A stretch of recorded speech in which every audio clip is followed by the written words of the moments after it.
Good morning, good afternoon, and good evening, Sir Clint. By the way, my name is Prince Lindbergh Corbo, and today I'll be doing the Laboratory 5 NoSQL Database CRUD operations with a step-by-step process.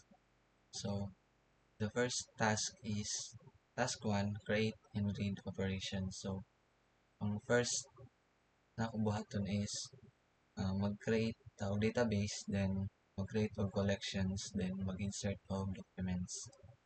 So, first thing is mag-create tao database. So, create tao database na NoSQL CRUD lab.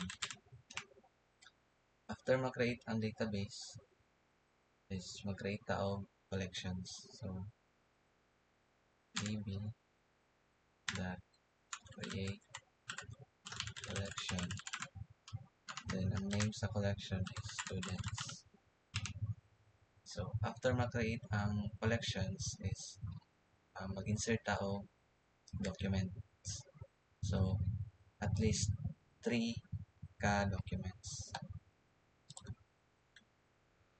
Maybe that pangalan sa collection, students.insert. Since daghan man ang um, document na atong ibutang is 3, so magamit ta og many. Isa lang is magamit ta og 1. So many, then bracket, then curly braces. So student ID,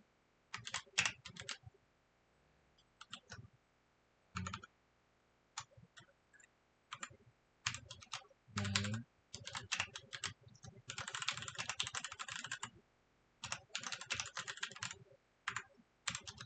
and course niya,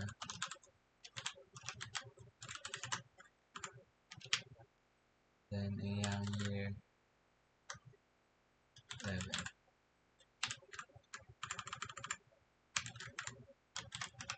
So, same process lang. Student,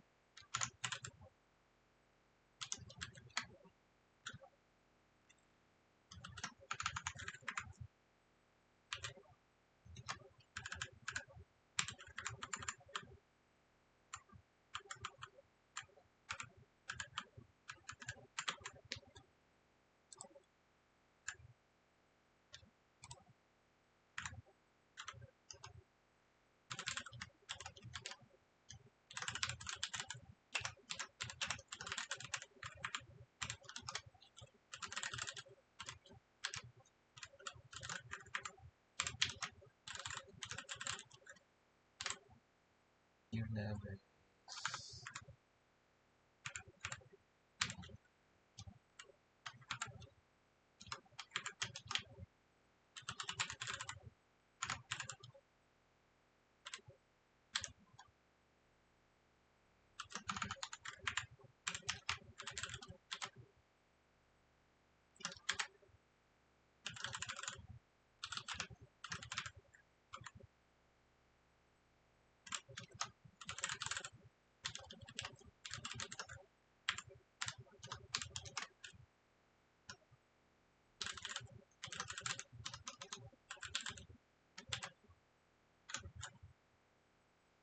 Then after is enter lang nato.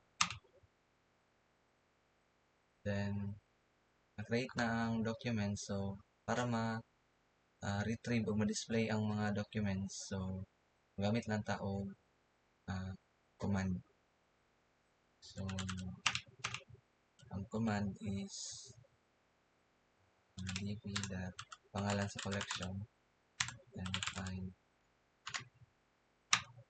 So ma-display na niya tanan documents na atong i-add niya. So if specific ang imong gipangita na documents, for example course, so magamit ka og condition. So ang condition na to is ang course. So for example SBA ang course na itong pangitaon, kinsa na siya na student.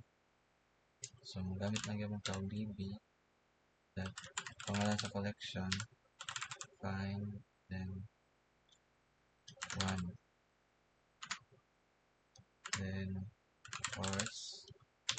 since course mo nang kita, then pangalan sa course.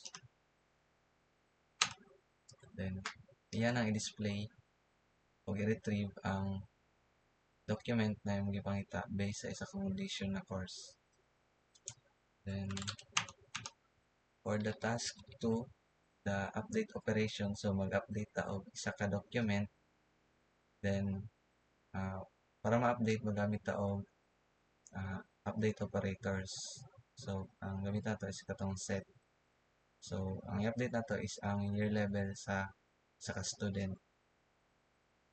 So para ma-update ang document, so gamit ta og update operators. So gamit niya tag collection, then update. Since isa ra man na atong i-update, so 1 lang atong gamit. Then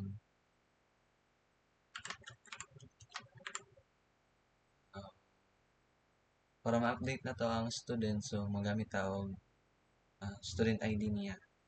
So student ID.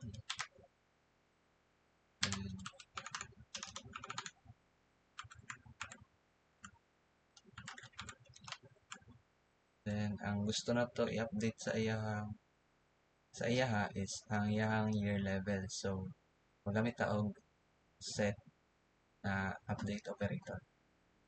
So first is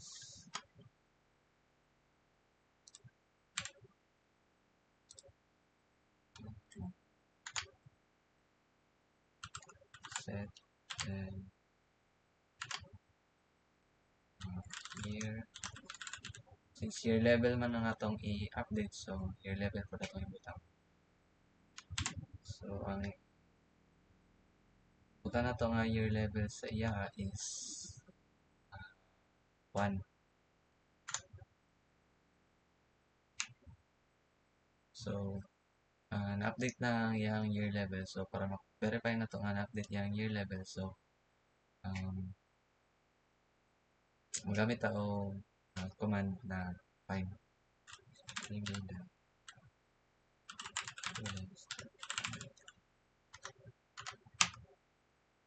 So ang iyang year level karon is 1. So mag-update pa tao isa.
So since na-update pa siya ganiha as ang iyang year level is 1, so i-update ito balik para mas ma-verify yun nga na-update siya.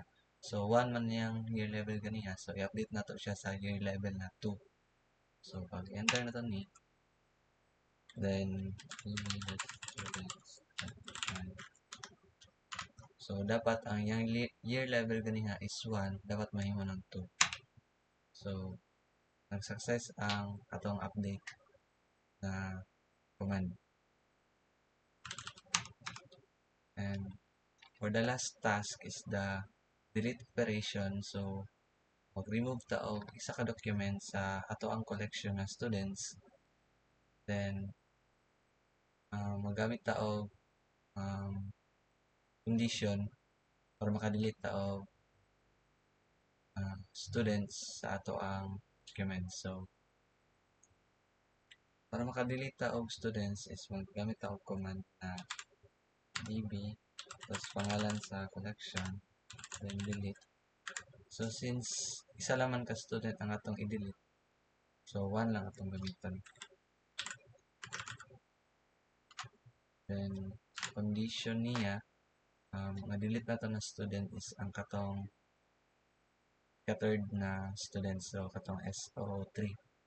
So magamit ta og school ID, ay student ID na SO3. So para ma-delete na siya, so enter na to.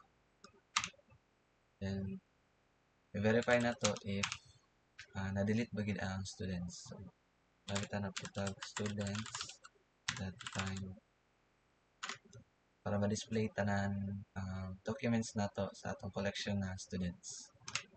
So duha na lang ka students ang nabilin sa collection since nag-delete ta og isa ka student. So that's all sa laboratory 5. Laboratory 5 NoSQL database CRUD operations with a step-by-step process. That's all, sir. Thank you.